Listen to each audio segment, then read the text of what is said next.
किसी शव के पीछे चलते हुए आपने यह शब्द तो जरूर सुना होगा, राम नाम सत्य है। पर क्या कभी सोचा है यह शब्द आखिर सत्य क्यों है, और क्या यह वाकई राम का आशीर्वाद है या मृत्यु का अभिशाप?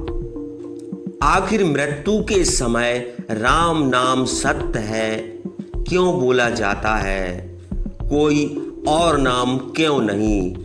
क्या यह शब्द मृत आत्मा को मोक्ष दिलाते हैं या उसे किसी शाप से मुक्त कराते हैं? कहीं यह मंत्र सिर्फ सामाजिक परंपरा तो नहीं, आत्मा और यमलोक के बीच का रहस्य तो नहीं? इन सवालों के जवाब जानिए एक ऐसी कथा के जरिए जो धर्म, मृत्यु और मोक्ष के रहस्यों से जुड़ी है।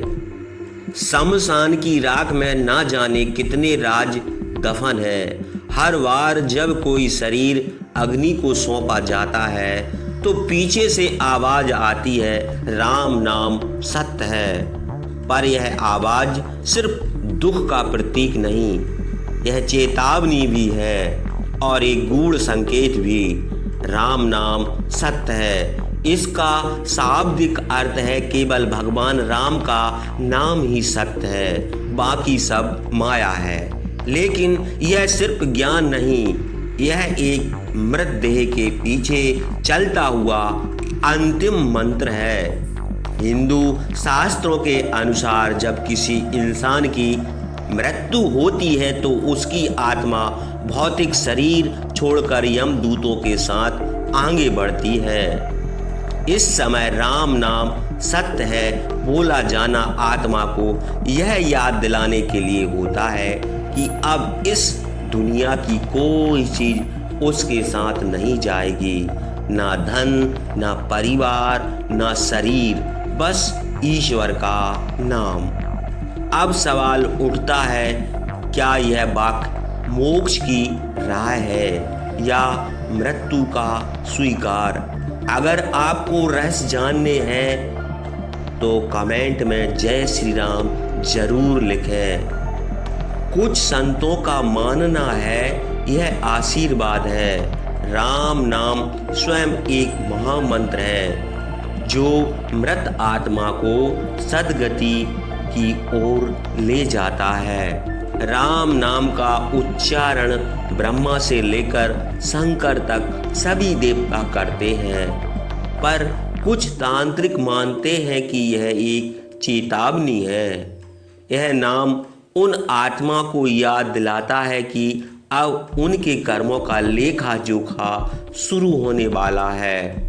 राम नाम सत्य है और साथ ही जीवित लोगों को एक संदेश देता है कि एक दिन तुम्हें भी इस मार्ग से जाना होगा। क्या शव के पीछे राम नाम सत्य बोलने से आत्मा को स्वर्ग मिल जाता है? क्या इतना कहना ही काफी है किसी के सारे पाप धोने के लिए? हर गली, हर गांव, हर शहर में जब कोई दुनिया छोड़ता है तो उसकी अंतिम यात्रा में एक ही आवाज सबसे ज्यादा गूंजती है, राम नाम सत्य है। लेकिन क्या यह शब्द आत्मा को स्वर्ग दिला देता है? सच यह है कि यह शब्द सिर्फ एक संकेत है। यह मृत आत्मा को नहीं, जीवित लोगों को सुनाए जाते हैं। राम नाम बोलने से स्वर्ग नहीं मिलता। अगर किसी ने जीवन भर झूठ बोला, पाप किए, लालच और घमंड में जिए, तो अंतिम यात्रा में उसका नाम चाहे 1000 बार लिया जाए, वह आत्मा तब भी बोझिल रहती है। राम नाम तब असर करता है जब उस नाम के साथ कर्म भी जुड़े हो, जब इंसान ने सच बोलकर जिया हो, दूसरों की मदद की हो, कभी किसी को दुख न दिया हो, तभी यह नाम उसे स्वर्ग तक ले जाता है। शमशान में गूंजते यह शब्द हम सबको याद दिलाते हैं कि एक दिन हम भी वहीं होंगे और सारे लोग हमारे पीछे भी यही कहेंगे, राम नाम सत्य है। इसलिए जवाब साफ है, राम नाम सत्य जरूर है। लेकिन उसे सिर्फ बोलने से स्वर्ग नहीं मिलता, उसे जीने से मिलता है। अब सवाल यह भी आता है कि गंगा जल में अस्थियां क्यों बहाई जाती हैं। गंगा को हिंदू धर्म में मोक्षदायिनी कहा गया है। कहा जाता है कि जो भी गंगा में अपनी अस्थियां विसर्जित करता है उसकी आत्मा को मुक्ति मिलती है। वह आत्मा यमलोक से होकर प्रत्येक या मोक्ष की ओर बढ़ती है।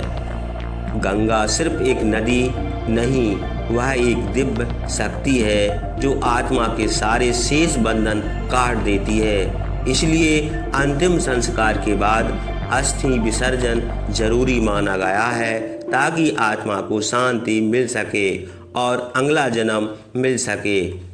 क्योंकि जब तक अस्थियां इस धरती पर रहती हैं, आत्मा भी पूरी तरह मुक्त नहीं होती। क्या आत्मा को लेने हर बार यमराज आते हैं?